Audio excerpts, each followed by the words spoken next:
interim management, you fulfill that function at Cycan. What is interim management?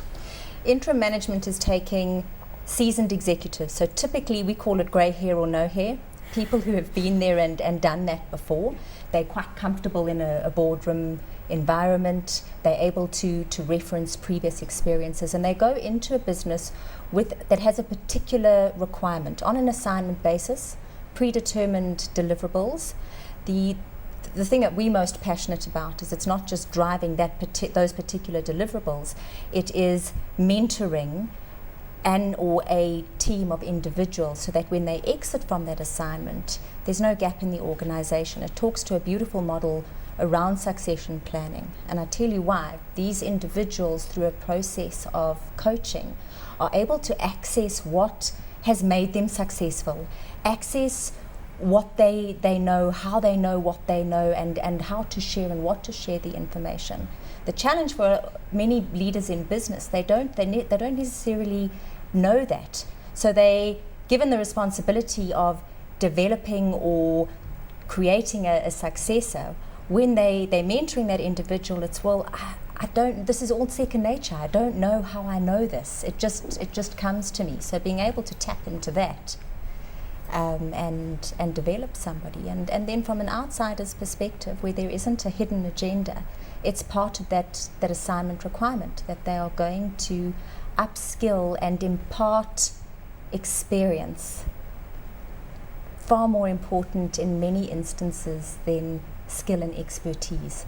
Well, Steve, if you are bringing interim management in, does that mean that your succession planning hasn't been successful? No, I wouldn't say that that's the case. I think that there are organisations that have very strong talent management processes in place, one of which would be succession planning, which due to certain circumstances they find themselves with a gap at a certain point in time. And I think very often that can be the fact that they're going for, the company has chosen to opt for an option like interim management is a positive move in that sense, because it's something seen to be, it's going to in fact build the future pipeline of leadership, and it's going to build the future capability of those leaders as well. So certainly not a failure from that perspective at all. Jonathan, how much of leadership is talent, how much is experience? It's like asking how much of the length of a table, how much of the breadth of the table contributes to its area. It's how they interact that's essential. Working with MBA students, as we do at GIBS, we find that what I work with the students is to say, what talents have you been given, through what styles and so on, then how do you find ways of developing that so that it suits you and suits the environment? Because you've got to keep the leader and the context together. And so if you are a very charismatic person who people naturally follow, that is a talent and you can use. But if you're not, it doesn't mean you say you can't lead. It means you've got to find your own way of influencing people quietly, persuasively, by intellect or by sincerity or whatever it might be. So I think there's a lot of talent, there's a lot of genes involved in leadership, but not in order to determine who's leader necessarily, but in how people lead. Nat, how do you go into an organisation and identify the talent? What do you look for? Within the organisation? Within the organisation. First, get a very clear understanding of the organisation itself. And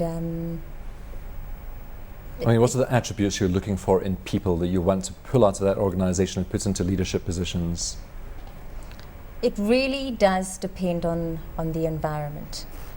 Jonathan mentioned now in terms of for some organisations, we've certainly had leaders that are very dynamic and charismatic, and people are inclined to naturally follow.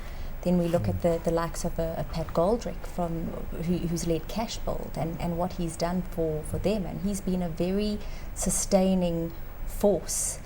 So I wouldn't say there certainly are specific behaviours, and there's values, and there's passion, and there's clarity, and Steve mentioned earlier in terms of focus. Those are all positive attributes, but there would be different requirements. No one size fits all. No. Yeah, and I think it also depends very much on the nature of the organisation and where that organisation is at a point in time too, in terms of what you really need to drive it to the next level. So, you know, and I think what that leads to ultimately is really being in touch with your talent as an organization.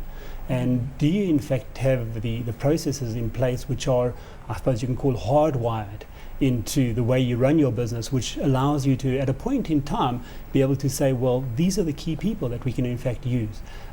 These are the people that are appropriate and suitable, and this is the reason why they are appropriate and suitable. And really the way that is done is to make sure that there are those firm processes which are pulling it through. But I think what's very important as part of that too is that the executive leadership of the organization continually has this front of mind for them. This is a big agenda item. You know, just as your budgeting cycle is a big agenda item, so this talent management cycle and this leadership development part of that process is a big agenda item to be constantly focused on.